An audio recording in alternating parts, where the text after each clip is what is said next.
মানুষের সবচেয়ে বড় যুদ্ধ কি বলো তো? নিজের সাথে যুদ্ধ, সম্পর্কের সাথে যুদ্ধ।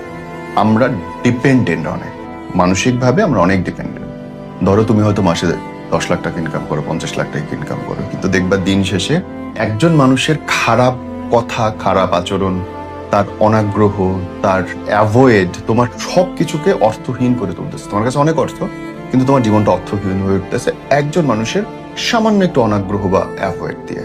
হ্যাঁ, আমরা মানুষরা খুব রকমের নির্ভর করতে পছন্দ করি আমার সম্পর্কের মানুষটার সাথে বা কোন একজন স্পেশাল মানুষের সবকিছুতে। মনে হয় যে আমি পরিশ্রম করতেছি কিন্তু আমাকে সুখী করবে আমার মিস্টার অমক বা মিসেস অমক। আমি কাজ করতেছি কিন্তু আমার জীবনের জন্য থাকবে উনি, বা আমি এত কিছু করতেছি কিন্তু আমাকে একটু রিল্যাক্স সে করাবে, সে ভালোবাসবে, সে প্রায়োরিটি দেবে, সে গ্রহণ করবে, সে আমাকে নিয়ে চিন্তা করবে। এইটা আমরা চাই, এবং সবচেয়ে বড় যুদ্ধটা তৈরি হয় এখানটাই। কারণ যার কাছে আমি চাচ্ছি আরো আলাদা জীবন আছে, সেও আলাদা ফাইট করতেছে, সেও চাইতেছে তুমি তাকে হ্যাপি করো, এবং দুইজনই দুজনের কাছে চায়ে অস্থির হয়ে আছে। তারপর হয় কি, কেউ কাউকে তো বুঝবে না, এটা নিয়েও ক্ল্যাশ হইতে হইতে হইতে হইতে হইতে তো মানুষ স্ট্রং হয়ে যায়, মানুষ তখন সিঙ্গেল হয়ে যায়, এবং তারপরে গিয়ে তার যুদ্ধটা শুরু হয়।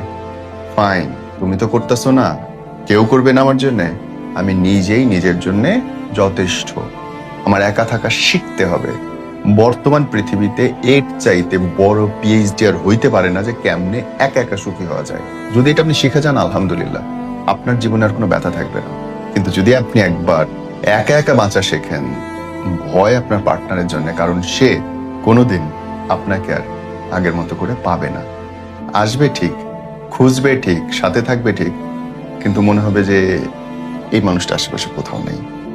সো কাউকে একা করার আগে নিজে একটু সাবধান হয়েন যে আমি কি ও একা হয়ে গেলে, একা থাকা শিখে গেলে আমি ঠিক থাকতে পারবো।